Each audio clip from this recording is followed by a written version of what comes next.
സുഭാഷിതങ്ങളുടെ പുസ്തകം 16-ാം അധ്യായം 20-ാമത്തെ വാക്യമാണ്. ദൈവവചനത്തെ ആദരിക്കുന്നവൻ ജീവിതത്തിൽ ഉത്കർഷം നേടും. അവൻ്റെ ജീവിതത്തിൽ നന്മകളുണ്ടാകും, ഐശ്വര്യമുണ്ടാകുമെന്ന് സുഭാഷിതങ്ങളുടെ പുസ്തകം 16-ാം അധ്യായം 20-ാമത്തെ വാക്യം പഠിപ്പിക്കുന്നു. പ്രിയപ്പെട്ടവരെ, ദൈവവചനം കേൾക്കുവാൻ ദൈവം നൽകിയ, സ്വർഗം നൽകിയ ഈ വിലപ്പെട്ട സമയത്തെയും അവസരത്തെയും ഓർത്ത് നമുക്ക് ദൈവത്തോട് നന്ദി പറയാം. ദൈവവചനം കേട്ടുകൊണ്ടിരിക്കുന്ന നിങ്ങളെയും നിങ്ങളുടെ പ്രിയപ്പെട്ടവരെയും നിങ്ങളുടെ ഭവനത്തെയും സ്വർഗത്തിലെ ദൈവം സമൃദ്ധമായ അളവിൽ അനുഗ്രഹിക്കട്ടെ എന്ന് ഈ സമയം പ്രാർത്ഥിക്കുന്നു. ആമേൻ. ദൈവവചനം ആദരിക്കുന്നവരാണ് നിങ്ങൾ ഓരോരുത്തരും. അങ്ങനെങ്കിൽ ഈ വാക്യം നിങ്ങൾക്കുള്ളതാണ്. This is for you. ദൈവവചനം ആദരിക്കുന്നവൻ ഉത്കർഷം നേടും. നമുക്കൊരു നിമിഷം പ്രാർത്ഥനയോടെ ഈ ശുശ്രൂഷകൾ ആരംഭിക്കാം. പ്രാർത്ഥിച്ചുകൊണ്ട് ആരംഭിക്കാം. ദൈവത്തെ സ്നേഹിക്കുന്നവരുടെ പ്രാർത്ഥന, സ്നേഹിച്ചുകൊണ്ടുള്ള പ്രാർത്ഥന, ദൈവത്തെ സ്നേഹിച്ചുകൊണ്ടുള്ള ആരാധന, അത് സ്വർഗമൊത്തിരി സന്തോഷിക്കുന്ന കാര്യമാണ്. അങ്ങനെയെങ്കിൽ നമുക്കൊരു നിമിഷം ആരാധിച്ചു തുടങ്ങാം, പ്രാർത്ഥിച്ചു തുടങ്ങാം. ഒരു പക്ഷേ നിന്റെ ജീവിതത്തിൽ ഒരത്ഭുതം നടക്കുവാൻ ദൈവം കണ്ട സമയമാണ് ഇതെങ്കിലോ, നിന്റെ കുടുംബത്തിൽ നാളുകളായി പ്രാർത്ഥിച്ചിട്ട് ഉത്തരം ലഭിക്കാത്ത, മനസ്സും അടുത്ത് നിൽക്കുന്ന ഒരു സാഹചര്യമൊക്കെ ആകാം. നിന്നിലൊരത്ഭുതം നടക്കുവാൻ ദൈവം കണ്ടുവച്ച സമയമാണെങ്കിലോ ഇത്, അങ്ങനെയെങ്കിൽ ഈ സമയം വെറുതെ ആവില്ല. ഈ വചനം നിനക്കുള്ളതാണ്. ഈ വചനം ഈ കുടുംബത്തിനുള്ളതാണ്. This is for you. This is for you. ഒരുപക്ഷെ സ്വർഗത്തിലെ ദൈവം നിന്റെ പേര് വിളിച്ച് നിന്റെ വീട്ടിലുള്ളവരുടെ ആ സാഹചര്യത്തെ നോക്കിയിട്ട് പറയും, ഈ വചനം നിനക്കുള്ളതാണ്. This is for you. വചനം പറയുന്നൊരു കാര്യമുണ്ട്, എന്നിൽ വിശ്വസിക്കുന്നവൻ്റെ ഹൃദയത്തിൽ നിന്ന് ജീവജല ഒഴുകും. എന്നിൽ വിശ്വസിക്കുന്നവൻ്റെ ഹൃദയത്തിൽ നിന്ന്. പ്രിയപ്പെട്ടവർ, ഈ വചനങ്ങളെല്ലാം ഹൃദയത്തിൽ കൊണ്ടുവന്ന് നമുക്കൊരു നിമിഷം പ്രാർത്ഥിക്കാം. നിങ്ങളുടെ കുടുംബത്തിന് വേണ്ടി, നിങ്ങളുടെ എല്ലാ ആവശ്യങ്ങൾക്കും വേണ്ടി, നിയോഗങ്ങൾക്ക് വേണ്ടി ഒരു നിമിഷം പ്രാർത്ഥിക്കുന്നു. കർത്താവേ, ഈ വചനം കേട്ടുകൊണ്ടിരിക്കുന്ന ഈ പ്രിയപ്പെട്ട വ്യക്തിയെ, ഈ കുടുംബത്തെ, ഈ പ്രിയപ്പെട്ടവരെ അങ്ങ് കാണണമേ. അങ്ങയുടെ അത്ഭുതകരമായൊരു അനുഗ്രഹം ഈ ഭവനത്തിലേക്ക്, ഈ വ്യക്തിയിലേക്ക്, ഈ രോഗക്കിടക്കയിലായിരിക്കുന്ന ഈ വ്യക്തിയിലേക്ക്, ഈ മനസ്സ് മുഴുവൻ വേദനിച്ചിരിക്കുന്ന ഈ വ്യക്തിയിലേക്ക്, ഈ കുടുംബത്തിലേക്ക് അങ്ങിപ്പോൾ അയക്കണമേ. ചിലരെങ്കിലും ജീവിതത്തിൽ പറയാറുണ്ട്, എൻ്റെ ഹൃദയം മുഴുവൻ ഒരു സങ്കടക്കടലിന് തുല്യമാണ്, സങ്കടക്കടലാണ് എൻ്റെ ജീവിതം. അങ്ങനെങ്കിൽ ഇന്ന് കേൾക്കുന്ന വചനം പ്രിയപ്പെട്ടവരെ നിങ്ങൾക്കുള്ളതാണ്. നിങ്ങളുടെ ജീവിതത്തിൽ ഒരു അത്ഭുതം നടക്കുവാൻ ദൈവം കണ്ട സമയമാണ്.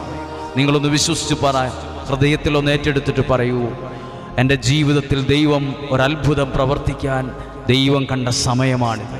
ദൈവം ഒരുക്കിയ അവസരമാണിത്. ഈ അത്ഭുതത്തെ ഞാൻ സ്വീകരിക്കുന്നു. ഞാൻ പ്രാർത്ഥിക്കുന്ന വിഷയത്തിൽ ദൈവം അത്ഭുതം ചെയ്തു കഴിഞ്ഞു. ഞാൻ പ്രാർത്ഥിക്കുന്ന വിഷയത്തിൽ ദൈവം ഉത്തരം നൽകി കഴിഞ്ഞു. ദൈവം എനിക്കൊരു അയച്ച വിടുതൽ ലഭിച്ചു കഴിഞ്ഞു. അങ്ങനെയെങ്കിൽ ആ വിശ്വാസത്തോടെ, ആ ഒരു ബോധ്യത്തോടെ ഒന്ന് പ്രാർത്ഥിക്കാമോ? ഹല്ലേലൂയ. കർത്താവേ, അങ്ങയുടെ നാമത്തിൽ ഞങ്ങൾ പ്രാർത്ഥിക്കുന്നു. ഈ ജനത്തെ അനുഗ്രഹിക്കണമേ എന്ന് പ്രാർത്ഥിക്കുന്നു. ഹല്ലേലൂയ. വചനം കേൾക്കുന്ന ഓരോ വ്യക്തികളുടെ മേലും അങ്ങ് അയക്കുന്ന അഭിഷേകത്തെ പകരണമേ എന്ന് പ്രാർത്ഥിക്കുന്നു. ഹല്ലേലൂയ. ദൈവത്തിൻ്റെ ഇടപെടൽ ഇപ്പോൾ ഇവിടെ സംഭവിക്കണമേ എന്ന് പ്രാർത്ഥിക്കുന്നു. ഹല്ലേലൂയ. വലിയ രോഗസൗഖ്യങ്ങളും തിന്മയുടെ സ്വാധീനത്തിൽ നിന്നുള്ള നീരാളിപ്പിടുത്തത്തിൽ നിന്നുള്ള അത്ഭുത വിടുതലുകളെ ഈ സമയത്ത് ഈ വ്യക്തിയിൽ, ഈ കുടുംബത്തിൽ, ഈ നിയോഗങ്ങളിൽ സംഭവിക്കണമേ, യേശുവിൻ്റെ നാമത്തിൽ സംഭവിക്കണമേ എന്ന് പ്രാർത്ഥിക്കുന്നു. ഹല്ലേലൂയ. രോഗികൾക്ക് വേണ്ടി പ്രാർത്ഥിക്കുന്നു, കടബാധ്യത അനുഭവിക്കുന്നവർക്ക് വേണ്ടി പ്രാർത്ഥിക്കുന്നു, സമാധാനമില്ലാത്ത കുടുംബങ്ങൾക്ക് വേണ്ടി പ്രാർത്ഥിക്കുന്നു, സാമ്പത്തികമായ പ്രതിസന്ധിയിൽ ആയിരിക്കുന്നവർക്ക് വേണ്ടി പ്രാർത്ഥിക്കുന്നു, വിദ്യാഭ്യാസ മേഖലയുമായി ബന്ധപ്പെട്ട്, ജോലിയുമായി ബന്ധപ്പെട്ട് വിഷമം അനുഭവിക്കുന്നവർക്ക് വേണ്ടി പ്രാർത്ഥിക്കുന്നു. കുടുംബത്തിൽ പലതരത്തിലുള്ള തകർച്ചകൾ അഭിമുഖീകരിക്കുന്ന വ്യക്തികളുണ്ടെങ്കിൽ അവർക്ക് വേണ്ടി ഇപ്പോൾ പ്രാർത്ഥിക്കുന്നു. Hallelujah, hallelujah, hallelujah, hallelujah. കർത്താവേ, നന്ദി പറയുന്നു. ഈ ജനത്തെ അനുഗ്രഹിക്കണമേ, ഈ ജനത്തെ അനുഗ്രഹിക്കണമേ, ഈ കുടുംബത്തെ അനുഗ്രഹിക്കണമേ, ഈ തലമുറയെ അനുഗ്രഹിക്കണമേ, ഈ തലമുറയെ വിശ്വാസത്തിൽ എഴുന്നേൽപ്പിക്കണമേ, അങ്ങയ്ക്ക് വേണ്ടി അങ്ങ് ഉയർത്തണമേ, പരിശുദ്ധാത്മാവ് കൊണ്ട് നിറയ്ക്കണമേ. എന്നിൽ വിശ്വസിക്കുന്നവൻ്റെ ഹൃദയത്തിൽ നിന്ന് ജീവന്റെ ജലം പുറപ്പെടും, ഒഴുകുമെന്ന് പറഞ്ഞ് അഭിഷേകം സംഭവിക്കണമേ. ദൈവവചനം ആദരിക്കുന്നവൻ ജീവിതത്തിൽ ഉത്കർഷം നേടും, അവൻ അനുഗ്രഹിക്കപ്പെടും. നിയമാവർത്തന പുസ്തകം 28-ാം അധ്യായം 1-ാമത്തെ വാക്യം, എൻ്റെ പ്രമാണങ്ങൾ അനുസരിക്കുകയും അത് പാലിക്കുകയും അത് കേൾക്കുകയും ചെയ്യുന്നവരെ മറ്റെല്ലാ ജനതകളിലും വെച്ച് നിന്നെ ഞാൻ വലിയ രീതിയിൽ ഉന്നതനാക്കുമെന്ന് പറഞ്ഞ് ആ വചനത്തെ ഞങ്ങൾ സ്വീകരിച്ചുകൊണ്ട് ഇപ്പോൾ പ്രാർത്ഥിക്കുന്നു. നിന്നെ ഉന്നതനാക്കാൻ കഴിവുള്ള ദൈവത്തിൻ്റെ വചനം, നിന്റെ സാഹചര്യങ്ങളെ അഭിഷേകമാക്കി മാറ്റാൻ കഴിവുള്ള ദൈവത്തിൻ്റെ വചനം. കർത്താവ്, ഈ വചനത്തെ സ്വീകരിക്കുവാൻ ഞങ്ങളുടെ ശരീരത്തെ, മനസ്സിനെ, ആത്മാവിനെ നമുക്കൊരുക്കാം. ദൈവം നമ്മളെ സഹായിക്കട്ടെ. ദൈവത്തിൻ്റെ ആത്മാവ് നമ്മിൽ പ്രവർത്തിക്കട്ടെ. ദൈവത്തിൻ്റെ ഇടപെടലുകൾ നമ്മിൽ സംഭവിക്കട്ടെ എന്നിപ്പോൾ പ്രാർത്ഥിക്കുന്നു. പ്രിയപ്പെട്ടവരെ, നമ്മളിപ്പോൾ പ്രാർത്ഥിച്ച് ദൈവവചനത്തിലേക്ക് പ്രവേശിക്കുകയാണ്. ഈ ദൈവത്തിൻ്റെ വചനം കേൾക്കുന്ന നിങ്ങളുടെ ഈ പരിശ്രമം വളരെ വിലയുള്ളതാണ്.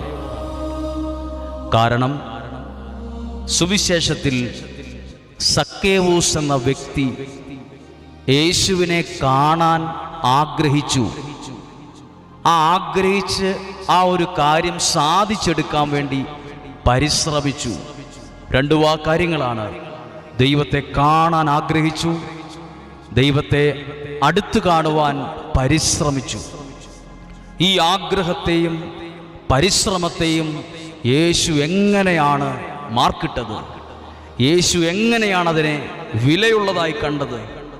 അതിനെ വലിയ വിലയുള്ളതായി കണ്ട് യേശു അവിടെ നിന്നിട്ട് അവനെ പേരെടുത്ത് വിളിച്ച് അവൻ്റെ ഭവനത്തിലാണ് യേശു എന്നത്. പ്രിയപ്പെട്ടവരെ, യേശുവിനെ കാണാനുള്ള ആഗ്രഹവും യേശുവിനെ കാണാനുള്ള പരിശ്രമവും യേശു ഒത്തിരി ഇഷ്ടപ്പെടുന്നൊരു കാര്യമാണ്. ദൈവവചനം കേട്ടുകൊണ്ടിരിക്കുമ്പോൾ നിങ്ങളും സത്യത്തിൽ സക്കേവൂസിനെ പോലെയാണ്. ദൈവത്തെ കാണാനുള്ള ആഗ്രഹം, ദൈവത്തെ അടുത്തറിയുവാനുള്ള പരിശ്രമം, ദൈവവചനം കേൾക്കുവാനുള്ള പരിശ്രമം, അതിനുവേണ്ടി സമയം മാറ്റിവെച്ച കാര്യങ്ങൾ, ഇതെല്ലാം ദൈവത്തിൻ്റെ വലിയൊരു വിടുതലിന്, വലിയൊരു അനുഗ്രഹത്തിന് കാരണമാകാതിരിക്കില്ല. അങ്ങനെയെങ്കിൽ ഒരു നിമിഷം നിങ്ങളൊന്ന് ആഗ്രഹിക്കുക. ഈ ദൈവവചനം ഞാൻ കേൾക്കുവാൻ ആഗ്രഹിക്കുന്നു, അതിലൂടെ ദൈവത്തിൻ്റെ അനുഗ്രഹം അനുഭവിക്കുവാൻ എൻ്റെ മനസ്സിലൊരു ദാഹമുണ്ട്. അതെല്ലാം വലിയ നന്മയിലേക്ക് നയിക്കും. നമ്മുടെ എത്രയോ പരിശ്രമങ്ങൾ പരാജയപ്പെട്ടു, നമ്മുടെ എത്രയോ ആഗ്രഹങ്ങൾ സാധിച്ചിട്ടില്ല. എങ്കിലും ദൈവത്തെ കാണാനുള്ള ആഗ്രഹവും ദൈവത്തെ അടുത്ത് കാണാനുള്ള പരിശ്രമവും ഒരിക്കലും ഫലം കാണാതെ പോകില്ല. സ്വർഗത്തിലെ ദൈവം എൻ്റെ വീട്ടിലെത്തുന്ന രണ്ട് കാര്യങ്ങളാണത്. ദൈവം എൻ്റെ ഭവനത്തിൽ വരാനുള്ള രണ്ട് കാരണം ഒരു മനുഷ്യൻ്റെ ആഗ്രഹവും ഒരു മനുഷ്യൻ്റെ പരിശ്രമവുമാണ്. ദൈവം വീട്ടിൽ വന്ന് വേറെ വലിയ ഒന്നും ചെയ്തിട്ടില്ല, വേറെ വലിയ ഭക്താഭ്യാസങ്ങൾ ഒന്നും നടത്തിയിട്ടില്ല. ഒരാഗ്രഹം, ഒരു പരിശ്രമം. നിങ്ങൾ ഈ വചനം കേൾക്കുമ്പോൾ ആ വചനം കേൾക്കുവാനുള്ള നിങ്ങളുടെ ആഗ്രഹം ദൈവത്തെ നിങ്ങളുടെ ഭവനത്തിലെത്തിക്കും. ദൈവത്തെ അറിയാനുള്ള നിങ്ങൾ നടത്തുന്ന പരിശ്രമം ദൈവത്തെ നിങ്ങളുടെ ഭവനങ്ങളിലെത്തിക്കും. അനുഗ്രഹം നിങ്ങളുടെ ജീവിതങ്ങളിലെത്തും, വിടുതലുകൾ നിങ്ങളുടെ ഭവനങ്ങളിലെത്തും, നന്മകൾ നിങ്ങളുടെ തലമുറകളിൽ വരും. അതങ്ങനെ ആ വഴി പോകത്തില്ല, അത് തിരിഞ്ഞ് നമ്മുടെ ജീവിതത്തിൽ വന്നു വരും. അപ്പോൾ ദൈവത്തെ അറിയാനുള്ള, ദൈവവചനം കേൾക്കാനുള്ള ആ ആഗ്രഹത്തിനും പരിശ്രമത്തിനും പോലും വലിയ വിലയാണ് ദൈവവചനം കൽപ്പിച്ചിട്ടുള്ളത്. നമുക്കൊരു നിമിഷം ഈ വചനം കേൾക്കുവാൻ ആഗ്രഹിക്കാം, പരിശ്രമിക്കാം. അതിനായി ദൈവത്തിൻ്റെ വലിയ വിടുതൽ അതിലൂടെ നമ്മുടെ ഭവനങ്ങളിൽ വന്നു ചേരും.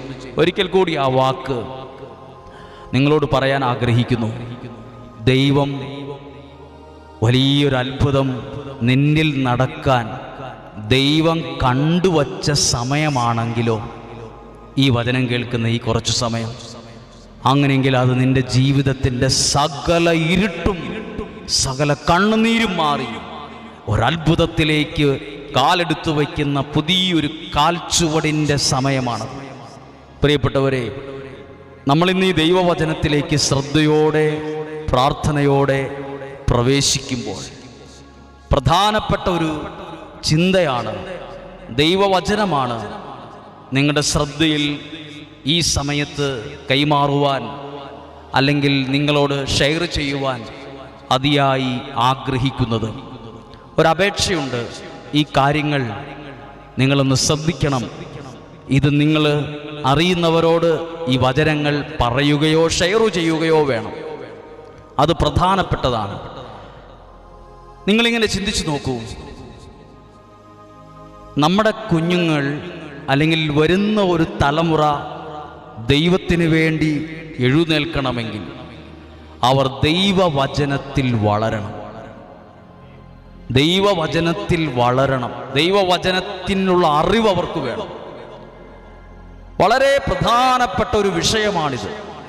കാരണം നിങ്ങൾ നല്ല ചൂടുള്ള കാലത്തിൽ നമ്മൾ എവിടെയെങ്കിലുമൊക്കെ യാത്ര പോകുമ്പോൾ നിങ്ങളുടെ കൂടെയുള്ളവർ, നിങ്ങളുടെ കൂടെയുള്ള കുഞ്ഞുങ്ങൾ നിങ്ങളോട് പറയില്ലേ, ജ്യൂസ് വേണം, ആ കടയിലിരിക്കുന്ന വെള്ളം വേണം, ആ കടയിലിരിക്കുന്ന ഫ്രൂട്ടി മേടിച്ചു തരണം, അല്ലെങ്കിൽ ഷേക്ക് മേടിച്ചു തരണം, ഞങ്ങൾക്കൊരു പൈനാപ്പിൾ ജ്യൂസ് വേണം എന്നൊക്കെ പറഞ്ഞ് ബഹളം വയ്ക്കാറില്ലേ? അവർക്ക് ദാഹമുള്ളപ്പോഴാണ് അവരാ കടയെ ചൂണ്ടി ആ ബേക്കറിയിലുള്ള അവരുടെ ആ ഒരു സിസ്റ്റത്തിൽ വച്ചിരിക്കുന്ന വെള്ളം വേണം, ഫ്രൂട്ടി വേണം എന്നൊക്കെ ചൂണ്ടി പറയുന്നത്. ആ കുഞ്ഞുങ്ങൾക്കറിയാം, ആ കടയിലിരിക്കുന്ന ആ വെള്ളം, ആ ഫ്രൂട്ടി, ആ ജ്യൂസ് പൈസ കൊടുത്ത് മേടിച്ചാൽ എൻ്റെ ദാഹം തീരുന്നു. പിള്ളേർക്കറിയാം, അല്ലെങ്കിൽ വലിയവർക്കും അറിയാം. നമ്മളന്നേരെ കടയിൽ കയറി ഒരു 20 രൂപ കൊടുത്ത് ഒരു ബോട്ടിൽ വെള്ളം ഇങ്ങനെ മേടിച്ചു. നമുക്കറിയാം നമ്മളിപ്പോൾ അനുഭവിക്കുന്ന ഈ ദാഹത്തിൻ്റെ പരിഹാരമാണ് ആ കടയിലിരിക്കുന്നത്. ഇതുപോലെ തന്നെ നമ്മൾ എവിടെയെങ്കിലും പോകുമ്പോൾ നന്നായി വിശക്കുന്ന സമയത്ത് പറയല്ലോ, വിശന്നിട്ട് എനിക്ക് തല കറങ്ങുന്നുണ്ട്, വിശന്നിട്ട് എനിക്ക് ആകെ ഒരു അസ്വസ്ഥതയാണ്, നമുക്ക് ഭക്ഷണം കഴിക്കാം. അപ്പോഴാണ് അവിടെ ഒരു ഹോട്ടൽ കാണുന്നത്. അവിടെ എഴുതി വച്ചിരിക്കുന്നു, ചോറുണ്ട്, ബിരിയാണിയുണ്ട്, മറ്റ് ഭക്ഷണങ്ങളുണ്ട്. അപ്പൊ ഈ വിശപ്പ് വന്നപ്പോഴേ നമുക്കറിയാം ആ കടയിൽ ഇന്നതൊക്കെയുണ്ട്, അതെൻ്റെ ഈ പ്രശ്നത്തിന്, ഈ വിശപ്പിന് പരിഹാരമാണെന്ന്. ഇത്രയൊക്കെ ആരും പഠിപ്പിക്കാതെ അറിയാം. എന്നാൽ നിങ്ങൾ അഭിമുഖീകരിക്കുന്ന പ്രശ്നത്തിന്, പ്രതിസന്ധിക്ക്, വല്ലായ്മയ്ക്ക്, അസ്വസ്ഥതകൾക്ക് പരിഹാരം ഈ ജീവന്റെ പുസ്തകത്തിലുണ്ടെന്ന് ഈ കാലഘട്ടത്തിലും അനേകർക്കറിയത്തില്ല. ഒരുപാട് പേർക്കറിയത്തില്ല. പ്രശ്നങ്ങളിൽ അലഞ്ഞു തിരിയുന്നവരും ഓടി നടക്കുന്നവരും ഒരുപാടാണ്. നിങ്ങളുടെ കൈവശമുള്ള ജീവന്റെ പുസ്തകം, ദൈവത്തിന്റെ വചനം, വിശുദ്ധ ഗ്രന്ഥം, ഹോളി ബൈബിൾ, വിശുദ്ധ ഗ്രന്ഥം, വേദപുസ്തകം, അത് നമ്മളുടെ എല്ലാ പ്രശ്നങ്ങൾക്കും പരിഹാരമാണ്. ആ പുസ്തകത്തിലുണ്ട്. എന്റെ പ്രശ്നത്തിന് പരിഹാരമായവൻ ഈ ബൈബിളിലുണ്ട്. എന്റെ രോഗങ്ങൾക്ക് സൗഖ്യമാകുന്നവൻ ഈ പുസ്തകത്തിലുണ്ട്. എന്റെ അസ്വസ്ഥതകൾക്ക് പരിഹാരം കൽപ്പിക്കുവാൻ കഴിവുള്ളവൻ ഈ പുസ്തകത്തിലുണ്ട്. നമുക്കറിയാം, തീരെ പൊടിക്കുഞ്ഞുങ്ങൾക്ക് വരെ അറിയാം, ദാഹം വരുമ്പോൾ അതിന് ആ കടയിലുള്ള വെള്ള ജ്യൂസ് മേടിച്ച് കഴിച്ചാൽ അത് ഇപ്പോൾ അനുഭവിക്കുന്ന ഈ ദാഹത്തിന് പരിഹാരമാകുന്നു. എന്നാൽ ഒരുപാട് വിശ്വാസികൾക്ക് അറിയില്ല, അവരുടെ പ്രതിസന്ധികൾക്ക് പരിഹാരമായവൻ ഈ പുസ്തകത്തിൽ, ഈ വേദപുസ്തകത്തിലുണ്ടെന്ന്. നിങ്ങളുടെ പ്രശ്നങ്ങൾക്ക് പരിഹാരം ഈ ദൈവവചനമാണ്. ഇന്നും ജീവിക്കുന്ന ദൈവമാണ്. പ്രിയപ്പെട്ടവരെ, ഞാൻ ഈ അടുത്ത കാലത്ത് എൻ്റെ ദൃഷ്ടിയിൽ ഒരു സാധാരണ ഒരു കാഴ്ച കണ്ടു. അതൊരു കിണർ കുത്തിക്കൊണ്ടിരിക്കുന്ന ഒരു സ്ഥലമാണ്. അവിടെ കുറെ പുതിയ മണ്ണ് അതിന് ചുറ്റും കിടപ്പുണ്ട്. അങ്ങനെ അറിഞ്ഞത് അത് കിണർ കുത്തുന്നുണ്ട് അവിടെ നിന്ന്. അപ്പോൾ അവിടെ ഒരു 8-10 പേര് വട്ടം നിൽക്കുകയാണ്. അവരെല്ലാവരും നോക്കുന്നത് ഈ കിണറ്റിലേക്കാണ്. അപ്പൊ ഞാനും പോയി നോക്കി. അപ്പോഴറിഞ്ഞത് അതിനകത്തൊരു നായ, ഒരു പട്ടി അതിനകത്ത് വീണുപോയി എങ്ങനെയോ. ആ മൃഗം, ആ നായ ഇത് ഈ കിണറ്റിൽ നിന്ന് അല്പം താഴ്ചയുണ്ട്, അത് കയറാൻ നോക്കുന്നുണ്ട്. പക്ഷെ അതിൻ്റെ കാലുകൾക്ക് ആ ബലം ഉപയോഗിച്ച് എന്തായാലും ഇത്രയും വലിയൊരു താഴ്ചയിൽ നിന്ന് കയറാൻ പറ്റില്ല, പരിശ്രമിക്കുന്നുണ്ട്. അപ്പോൾ ആ ചുറ്റും നിന്ന ചിലര് ഒരു ടയറിൻ്റെ കൊട്ട എന്നൊക്കെ പറയും നമ്മുടെ നാട്ടിൽ, ഒരു കൊട്ടയാണത്. ടയറിൻ്റെ കൊട്ട, മണ്ണും ചെളിയൊക്കെ കോരാൻ ഉപയോഗിക്കുന്ന കൊട്ടയാണ്. അത് കയറിൽ കെട്ടി താഴോട്ടിറക്കുകയാണ്. ആ മൃഗത്തെ കരകയറ്റാൻ, അതിനെ ചോട്ടിൽ നിന്ന് ആ താഴോട്ട് കൊണ്ടുവന്ന് അതിനകത്ത് കയറ്റി. പക്ഷെ ഇത് കുറെ ശ്രമിച്ചിട്ടും ഈ മൃഗം ഈ കൊട്ടയ്ക്കകത്ത് കയറുന്നില്ല. അപ്പോൾ വേറൊരു മനുഷ്യൻ, അയാൾ ഇപ്പുറത്ത് വേറൊരു കയറ് കെട്ടി അപ്പുറത്തൂടെ ഇറങ്ങിയിട്ട് ഈ മൃഗത്തെ ആ കൊട്ടയിലേക്ക് കയറ്റി. എന്നിട്ട് ഒപ്പത്തിനൊപ്പം രണ്ടുപേരും ഈ മൃഗത്തെ മുകളിലെത്തിക്കാൻ വേണ്ടി പരിശ്രമിക്കുന്ന ഒരു കാഴ്ച ഞാൻ കണ്ടു. അപ്പോൾ എൻ്റെ മനസ്സിലൂടെ ചില കാര്യങ്ങൾ, ദൈവവചനത്തിലെ ചില കാര്യങ്ങൾ എൻ്റെ മനസ്സിലൂടെ യാദൃശ്ചികമായിട്ടാണോ ഇങ്ങനെ കടന്നുപോയി. മനുഷ്യനും ഇതുപോലെയാണ്. നമ്മളൊക്കെ ചില കുഴിയിൽ വീണ് തന്നെ നോക്കിയിട്ട് കരകയറാൻ പറ്റാത്ത വിധത്തിൽ വല്ലാതെ കഷ്ടപ്പെടുമ്പോൾ, വല്ലാതെ വിഷമിക്കുമ്പോൾ, കയറാനുള്ള ഗ്രിപ്പില്ലാതിരിക്കുമ്പോൾ, ഒരു പടികളിലൂടെ ചവിട്ടിക്കയറാൻ പറ്റാതിരിക്കുമ്പോൾ, നമുക്ക് ഓടിയിട്ടും ചാടിയിട്ടും ബഹളം വെച്ചിട്ടൊന്നും കരകയറാൻ പറ്റാത്ത ചില വലിയ പ്രതിസന്ധിയിൽ പെട്ടുപോകുമ്പോൾ, ഒരു മൃഗം അങ്ങനെ ഒരു അവസ്ഥയിൽ പെട്ടപ്പോൾ ഇതാ ഒരു മനുഷ്യൻ ഇറങ്ങുന്നു, കയറുമായി കൊട്ടയുമായി ഇറങ്ങുന്നു. ഞാനിങ്ങനെ ചിന്തിച്ചു, ഒരു മനുഷ്യൻ, ദൈവത്തിൻ്റെ മകൻ, ദൈവത്തിൻ്റെ മകളെന്ന് അവകാശപ്പെടുന്ന ദൈവത്തിൻ്റെ മക്കളുടെ സ്ഥാനത്തു നിൽക്കുന്ന ഞാനും നിങ്ങളും ചില പ്രതിസന്ധിയുടെ ആഴങ്ങളിൽ പെട്ടുപോകുമ്പോൾ സ്വർഗത്തിലെ ദൈവം ഇതിലെത്രയോ അധികമായി എൻ്റെയും നിങ്ങളെയും ജീവിത രക്ഷയ്ക്ക് ഇറങ്ങി വരാതിരിക്കും. നമ്മളെ ഒരു കയറേൽ കെട്ടിയിറക്കുന്ന കൊട്ട പോലെ, പ്രിയപ്പെട്ട, ഒരുപക്ഷെ നിങ്ങളായിരിക്കുന്ന സ്ഥലത്തേക്ക് നിങ്ങളുടെ രക്ഷയ്ക്ക് ദൈവം ഇറക്കുന്ന ഒരു ശക്തിയായ ഒരു സംരക്ഷണത്തിന്റെ ഒരു കൊട്ടയാണ് ഒരുപക്ഷെ ഈ ദൈവവചനം. നിങ്ങൾക്ക് വേണ്ടി പ്രാർത്ഥിക്കുന്ന പ്രാർത്ഥനകൾ നിങ്ങളെ കയറ്റിക്കൊണ്ടുവരാനുള്ള ചില ചവിട്ടുപടികളാണ്, ചില ഗ്രിപ്പുകളാണ്. നിങ്ങൾ കണ്ടിട്ടില്ലേ, ചില ഒറ്റ മരത്തിന്മേൽ പെട്ടെന്ന് കയറാൻ പറ്റാത്ത, എന്നാൽ മറ്റ് ശിഖരങ്ങളൊന്നുമില്ലാത്ത മരത്തിൽ ചില വെട്ടുകൾ കൊടുത്ത് ചില ചവിട്ടുപടികൾ, ചില ഗ്രിപ്പുകൾ ഉണ്ടാക്കും. അത് കയറാൻ എളുപ്പത്തിനാ. പ്രിയപ്പെട്ടവരെ, ഈ കേൾക്കുന്ന ഈ വചനം, ദിസ് ഈസ് ഫോർ യു, ഇത് നിനക്കുള്ളതാണ്. നിന്നെ ഈ അവസ്ഥയിൽ നിന്ന് കയറ്റാനുള്ള ഗ്രിപ്പുകൾ ദൈവം ഇട്ടു തരുന്നതാണ്. ഈ കേൾക്കുന്ന വചനത്തിന്റെ സമയം പോലും ദൈവം ഇട്ടുതരുന്ന ഗ്രിപ്പുകളാണ്. നീ ചവിട്ടിയിട്ടും കയറാൻ നോക്കി, പല വിധത്തിൽ രക്ഷപ്പെടാൻ നോക്കിയിട്ട് വീണ്ടും അതേ കുഴിയിൽ തന്നെ മനസ്സ് തകർന്നും ഒരു പാത്രം കണക്കെ ചളുങ്ങിപ്പോയ അവസ്ഥയിൽ കിടക്കുന്ന എന്നെ, നിങ്ങളെ പിടിച്ചു കയറ്റാൻ ദൈവം ഇറക്കുന്ന ചില വചനങ്ങളാണിത്. ഇനി അഥവാ അതിൽ കയറിയില്ലേ, ദൈവം തന്റെ ദൂതനെ അയച്ച് നിന്റെ അടുത്തേക്ക് അയച്ച് നിന്നെ പിടിച്ചു കയറ്റും. അതിനകത്തേക്ക് പിടിച്ചു കയറ്റും. ഈ ദൈവവചനം അതിനുള്ള സമയമാണ്. നിന്റെ ജീവിതത്തെ ചവിട്ടി മുന്നോട്ട് ഈ കുഴിയിൽ നിന്ന് കയറാൻ ദൈവം ഒരുക്കുന്ന ചില നന്മയുടെ നിമിഷങ്ങളാണിത്. അങ്ങനെയെങ്കിൽ നിങ്ങളിപ്പോൾ ആയിരിക്കുന്ന നിങ്ങളുടെ സാഹചര്യങ്ങളെ വെച്ചൊന്ന് ചിന്തിച്ച്. ഒരു മൃഗം ഒരു കിണറ്റിൽ പെട്ടുപോയപ്പോൾ 8-10 പേരാ രക്ഷിക്കാൻ, അതിനെ കൊട്ടയ്ക്കയറ്റാൻ. ഇനി അത് കയറാത്തോണ്ട് വേറൊരാൾ ഇപ്പുറത്തൊരു കയറിൽ നിന്ന് ഇറങ്ങുകയാണ് അതിനെ കയറ്റാൻ. ഒരു മൃഗത്തിന് ഇത്രയും സംരക്ഷണയെങ്കിൽ, പ്രിയപ്പെട്ട കുഞ്ഞെ, പ്രിയപ്പെട്ട ദൈവ പൈതലെ, ദിസ് ഈസ് ഫോർ യു. നീ ആയിരിക്കുന്ന ഈ അവസ്ഥയിൽ നിന്ന് നിനക്ക് കയറാൻ നോക്കിയിട്ട് ഒരു ഗ്രിപ്പില്ലാതെ വീണ്ടും അതേ സ്ഥലത്തേക്ക് എടുത്തടിച്ച് വീണു പോകുന്ന ഈ സമയത്ത് നിന്നെ പിടിച്ച് കയറ്റാൻ കയറിൽ ഇറക്കിയിരിക്കുന്നത് പോലെ വിശ്വാസത്തിൻ്റെ നൂലിൽ ഇറക്കിയിരിക്കുന്ന കൊട്ടയാണ് ഈ ദൈവവചനം. നീ അതിനകത്ത് വിശ്വാസത്തോടെ കയറിയാൽ നീ ചവിട്ടണ്ട, നീ ഒത്തിരി ബഹളം വെക്കണ്ട. നിന്നെ വലിച്ചു കയറ്റും. ആ ഒരു അവസ്ഥയിൽ നിന്നെ കയറ്റി നിന്നെ അത്ഭുതകരമായി രക്ഷിക്കുമെന്നല്ലേ ഈ വചനങ്ങളെല്ലാം പറഞ്ഞു തരുന്നത്?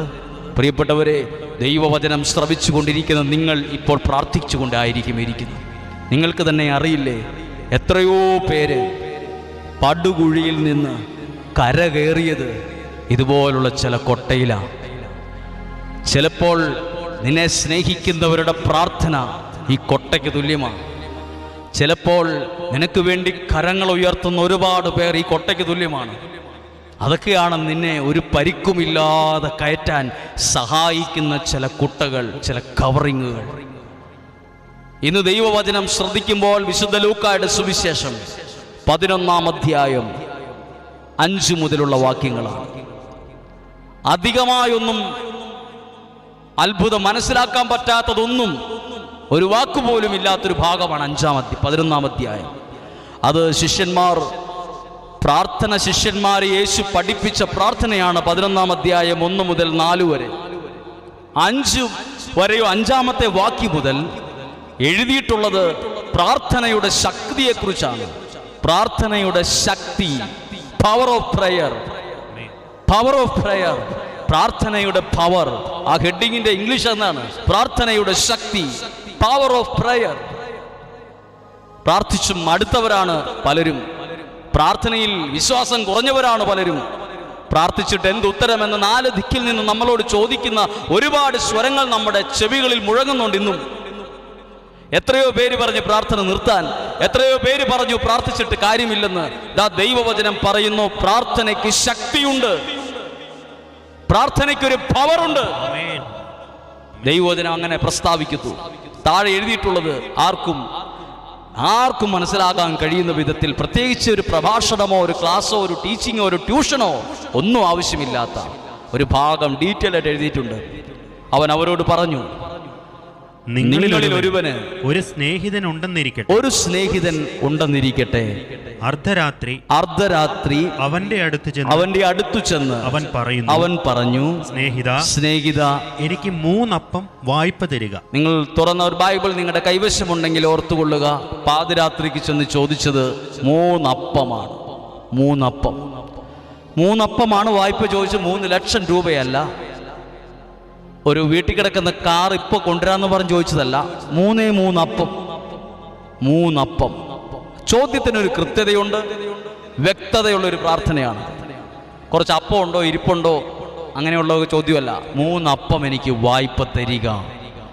ഒരു കൃത്യതയുള്ളൊരു ചോദ്യം ചോദിക്കുന്നു. അപ്പോൾ ആ സ്നേഹിതനകത്തു നിന്ന്, വീടിൻ്റെ അകത്തു നിന്നൊരു മറുപടി പറയുന്നതാണ് 6-ാമത്തെ വാക്യം. ഒരു സ്നേഹിതൻ യാത്രാമധ്യേ എൻ്റെ അടുക്കൽ വന്നിരിക്കുന്നു. അവന് കൊടുക്കാൻ എനിക്കൊന്നുമില്ല. അവന് കൊടുക്കാൻ എൻ്റെ കയ്യിലൊന്നുമില്ല. ആദ്യം ദൈവസന്നിധിയിൽ പ്രാർത്ഥിക്കുന്ന ഒരാൾ ആദ്യമേ സമ്മതിക്കേണ്ട കാര്യമാണ്, എൻ്റെ കയ്യിലൊന്നുമില്ല, എനിക്ക് ഈ പ്രശ്നങ്ങൾ പരിഹരിക്കാൻ കഴിയില്ല, ഞാൻ ഈ വിഷയത്തിൽ നിസ്സഹായനാണ്. ഇവിടെ ഒരു നിസ്സഹായൻ്റെ ഒരു പ്രത്യേകത കാണുന്നുണ്ട്. ആശ്രയം മുഴുവൻ ദൈവത്തിൽ കൊടുത്തൊരവസ്ഥ. എൻ്റെ കയ്യിലൊന്നുമില്ല. നമുക്ക് നമ്മുടെ കയ്യിലൊന്നും ഇല്ല എന്ന് സമ്മതിക്കാനാണ് ഏറ്റവും വലിയ ബുദ്ധിമുട്ട്. എൻ്റെ കയ്യിൽ എന്തൊക്കെയോ ഉണ്ട്, ഞാൻ എന്തൊക്കെയോ ആണ് എന്നാണ് എല്ലാവരും പറഞ്ഞുകൊണ്ടിരിക്കുന്നത്. ഞാനൊരു സംഭവമാണ്, എൻ്റെ കയ്യിലൊക്കെ ഉണ്ട്. അങ്ങനെ നിങ്ങൾ വിചാരിക്കുന്ന ഒരാളൊന്നും അല്ല എന്നാൽ എല്ലാവരും പറഞ്ഞു നടക്കുന്നത്. പക്ഷെ ഇതാ ഒരാൾ പ്രാർത്ഥനയിൽ വന്നിട്ട് ഒരു കാര്യം, എൻ്റെ കയ്യിലൊന്നുമില്ല. നിങ്ങളും ഇപ്പോൾ ഇരിക്കുമ്പോൾ നിങ്ങൾ ബുദ്ധിയുള്ളവരും കഴിവുള്ളവരും പണമുള്ളവരുമായിരിക്കാം. പക്ഷെ ദൈവസന്നിധി പ്രാർത്ഥിക്കുമ്പോൾ പറയണം ദൈവത്തോട്, എൻ്റെ കയ്യിലൊന്നുമില്ല, ഈ പ്രശ്നം പരിഹരിക്കാൻ, ഈ വീടിൻ്റെ കാര്യങ്ങൾ നടത്താൻ, എൻ്റെ കുഞ്ഞുങ്ങളുടെ കാര്യങ്ങൾ എൻ്റെ കയ്യിലൊന്നുമില്ല, എന്തു ചെയ്യണമെന്ന് എനിക്കറിയില്ല, എനിക്കൊന്നുമില്ല. നിസ്സഹായതയോടെ, അതാണ് ഹൃദയം നുറുങ്ങിയ പ്രാർത്ഥനയ്ക്ക് ദൈവ സമീപസ്ഥനാന്ന് പറയുന്നതിൻ്റെ ഒരു ഉത്തരമാണത്. എനിക്ക് എൻ്റെ കയ്യിലൊന്നുമില്ല. അത് പറഞ്ഞു. അടുത്ത വാക്യം, അകത്തുനിന്ന് കേട്ട മറുപടി. അപ്പോൾ അവന്റെ സ്നേഹിതൻ അകത്തുനിന്ന് മറുപടി പറഞ്ഞു, എന്നെ ഉപദ്രവിക്കരുത്. കഥ കടച്ചു. എന്റെ കുഞ്ഞുങ്ങളും എന്റെ കൂടെ കിടക്കയിലാണ്. എഴുന്നേറ്റ് നിനക്കൊന്നും തരാൻ സാധിക്കില്ല. 8ാമത്തെ വാക്യം, എനിക്കൊന്നും സാധിക്കില്ല എന്ന ഒരു വാക്ക്. ഇവിടെ ഒരു കാര്യമുണ്ട്. ഈ ചോദിക്കാൻ വന്ന, ഈ 3 അപ്പം ചോദിക്കാൻ വന്ന ആൾക്ക് കിട്ടിയ മറുപടി, സ്നേഹിതനിൽ നിന്ന് കിട്ടിയ മറുപടി വിഷമിപ്പിക്കുന്നതാണോ സന്തോഷിപ്പിക്കുന്നതാണോ? ആർക്കും ഉത്തരം പറയാൻ പറ്റും. നല്ല ഹാപ്പി ആയിട്ടുള്ളൊരു ഉത്തരവല്ല. ഞാനും എൻ്റെ കുഞ്ഞുങ്ങളും കിടക്കയിലാണ്, വാതിലടച്ചു, കഥ കടച്ചു, എഴുന്നേറ്റൊന്നും തരാൻ ബുദ്ധിമുട്ടാണ്. എന്തൊക്കെ ഒരു പ്രാർത്ഥിച്ച ഈ 3 അപ്പം ചോദിച്ച വ്യക്തിക്കുടനെ 3 അപ്പമല്ല കിട്ടിയത്. പെട്ടെന്ന് ഡെസ്പായി പോകുന്നു. വരണ്ടായിരുന്നു, പ്രാർത്ഥിക്കണ്ടായിരുന്നു എന്ന് തോന്നലുണ്ടാക്കുന്ന ഒരു ഉത്തരമാവുന്നത്. പ്രിയപ്പെട്ടവരെ, ജീവിതത്തിൽ നിങ്ങൾ മടുത്തു പോകരുത്. പ്രാർത്ഥനയിൽ നിങ്ങൾ മടുത്തു പോകരുത്. ചോദിച്ച ഉടനെ ഉത്തരം വന്നില്ല, ആഗ്രഹിച്ച നിയോഗം വെച്ച കാര്യങ്ങളിൽ വിടുതൽ നടന്നില്ല, പെട്ടെന്ന് മടുത്തു പോകരുത്. ഇനി അപ്പം ചോദിച്ചു വന്നവൻ ഇത് കേട്ട പാതി കേൾക്കാത്ത പാതി പിറുപിറുത്തുകൊണ്ട് ഓടിയെന്നാണോ എഴുതിയിട്ടുള്ളത്, അതോ പ്രതീക്ഷയോടെ അവിടെ നിന്നു എന്നാണോ എഴുതിയിട്ടുള്ളതെന്ന് അടുത്ത വാക്യം വായിക്കുമ്പോൾ മനസ്സിലാവും. ഞാൻ നിങ്ങളോട് പറയുന്നു, അവൻ സ്നേഹിതനാണ് എന്നതിന്റെ പേരിൽ അവൻ ഒന്നും കൊടുക്കുകയില്ലെങ്കിൽ തന്നെ. ഇനിയുള്ള വാക്യങ്ങൾ ശ്രദ്ധിച്ചു കേൾക്കൂ. കൊടുക്കുകയില്ലെങ്കിൽ തന്നെ നിർബന്ധം നിമിത്തം. അപ്പോൾ ആള് പോയിട്ടില്ല, അവിടെ തന്നെ നിന്നു, പ്രതീക്ഷയോടെ നിന്നു.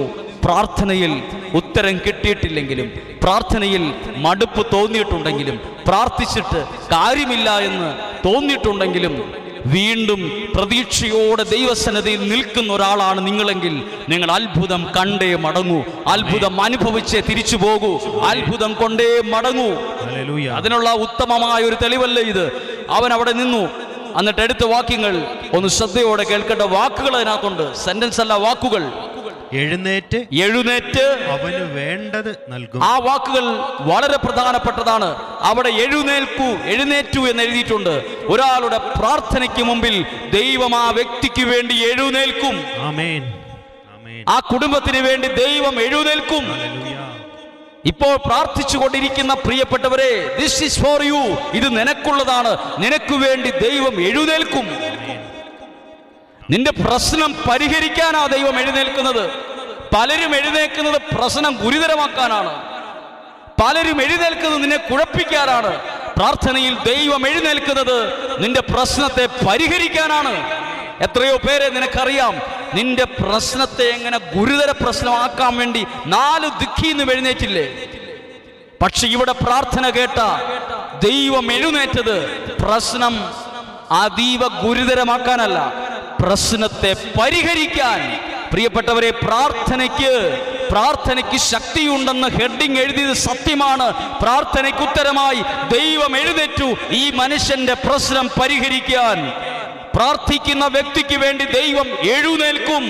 പ്രാർത്ഥിക്കുന്ന കുടുംബങ്ങൾക്ക് വേണ്ടി ദൈവം എഴുന്നേൽക്കും. അതാണ് പറഞ്ഞത്. ഈ പുസ്തകം, ഒരു കടയിൽ നമ്മുടെ ദാഹം മാറ്റാനുള്ള ജ്യൂസും ഫ്രൂട്ടിയും പെപ്സിയും അതും ഇതും എല്ലാം ഉണ്ട്. പിള്ളേര് പറയും അത് മേടിച്ചു തരണം, അതെനിക്ക് വേണം, എൻ്റെ ദാഹം തീർക്കാൻ അത് മതി എന്ന് അവർക്കറിയാം. എന്നാൽ നിങ്ങളുടെ പ്രശ്നങ്ങൾ പരിഹരിക്കാൻ, പ്രതിസന്ധികൾ മാറ്റാൻ, കണ്ണുനീർ തുടയ്ക്കാൻ, തിന്മയുടെ സ്വാധീനങ്ങൾ മാറാൻ, കുടുംബത്തെ അത്ഭുത വിടുതലുകൾ സംഭവിക്കാൻ ഈ പുസ്തകത്തിലുള്ള നന്മകൾ മതി. അതെത്ര പേർക്കറിയാം? അത് എത്രയോ പേർക്ക് അറിയാത്തത് കൊണ്ടാണ് അലഞ്ഞു തിരിഞ്ഞ് ഓടി നടക്കുന്നത്. നിങ്ങളുടെ പ്രശ്നത്തിന് പരിഹാരം പ്രാർത്ഥനയാണ്. ഈ പുസ്തകമാണ്, ഈ ബൈബിളാണ്, ഈ വിശുദ്ധ ഗ്രന്ഥമാണ്, ഈ വേദപുസ്തകമാണ്. ഇതിനകത്തുണ്ട്. കടയിലിരിക്കുന്ന ഒരു വെള്ളം, ഫ്രൂട്ടിയൊക്കെ മേടിക്കണേ നല്ല കാശ് കൊടുക്കണം. എന്നാൽ ഈ പുസ്തകത്തിനകത്തുള്ള നന്മകൾ എടുക്കാൻ 1 രൂപ കൊടുക്കണ്ട.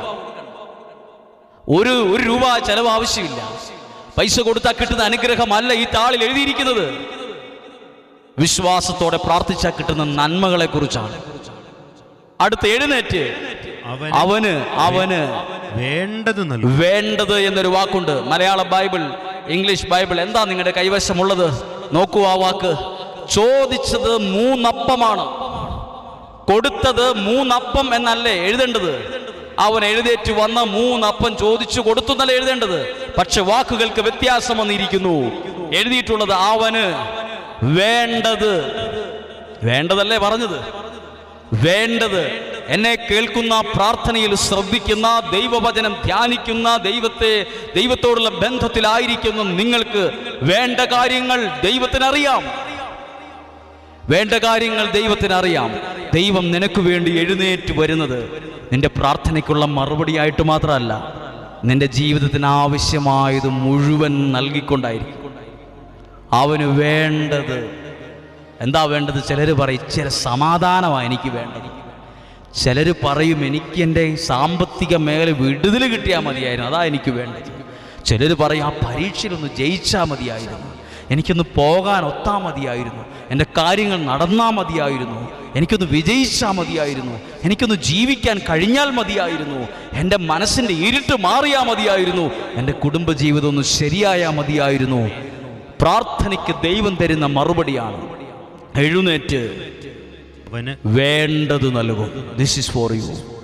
ഇത് നിനക്കുള്ളതാണ്, നിനക്ക് വേണ്ടത് നൽകും. ആമേൻ. പ്രിയപ്പെട്ടവരെ, വചനങ്ങളൊക്കെ വായിക്കുമ്പോൾ നമുക്ക് ചിലപ്പോൾ തോന്നും എല്ലാം നിസ്സാരമാണ്. എല്ലാം നിസ്സാരമല്ല. പ്രാധാന്യമുള്ള കാര്യമായത് നിനക്ക് വേണ്ടത് നൽകും. കുറഞ്ഞ സമയം നമ്മൾ ഒരുമിച്ചൊന്ന് പ്രാർത്ഥിക്കും. ഒരു മനുഷ്യൻ ആദ്യരാത്രിയിൽ, അർദ്ധരാത്രിയിൽ 12 മണി 1 മണി സമയത്ത് ചെല്ലുമ്പോഴും അവിടെ ഒരു വാക്യം നിങ്ങൾ ശ്രദ്ധിച്ചോ? കുറേ പ്രാവശ്യം മുട്ടിയിട്ടല്ല അകത്തിരുന്ന ആൾ കേട്ടത്, ചോദിച്ച പാടെ. പകൽ ഒരാൾ നേരിട്ട് കാണുമ്പോൾ കിട്ടുന്ന മറുപടി പോലെ എഴുതിയിരിക്കുന്നത്. സാധാരണ അർദ്ധരാത്രി ചെല്ലുമ്പോൾ കുറേ പ്രാവശ്യം വിളിക്കണം, ജനലെ മുട്ടണം, വാതിലെ വെക്കണം, പേര് വിളിച്ച് കുറേ ബഹളം വെച്ച് കഴിയുമ്പോഴാണ് ഈ അർദ്ധരാത്രി സമയം നല്ല ഉറക്കത്തിൻ്റെ സമയമാണ്. പക്ഷെ ഇവിടെ എഴുതിയിരിക്കുന്നു, ചെന്ന് ചോദിച്ച ഉടനെ അകത്തുനിന്ന് മറുപടി വരികയാണ്. അതായത് ഏത് പാതിരാത്രിക്ക് ചെന്നാലും എൻ്റെ നേരെ കണ്ണടച്ചിരിക്കുന്നവനല്ല ദൈവം. എൻ്റെ ആവശ്യങ്ങൾക്ക് നേരെയും, എൻ്റെ ജീവിതത്തിൻ്റെ നേരെയും, എൻ്റെ അവസ്ഥകൾക്ക് നേരെയും കണ്ണ് തുറന്നിരിക്കുന്നൊരു ദൈവമുണ്ട്. ആമേൻ. അതാണ് ഈ വാക്കിൻ്റെ അർത്ഥം. പാതിരാത്രിയിൽ വരുമ്പോൾ 3 അപ്പം നിസ്സാരമല്ലേ? ഇപ്പം ഇത്രയും സമയമായില്ലേ, കുറച്ചുകൂടെ സമയം കഴിഞ്ഞ് നേരം വിളിക്കില്ലേ? നീ അതിനുവേണ്ടിയാണോ ഈ പാതിരാത്രിക്ക് എൻ്റെ ഉറക്കം കളഞ്ഞത്?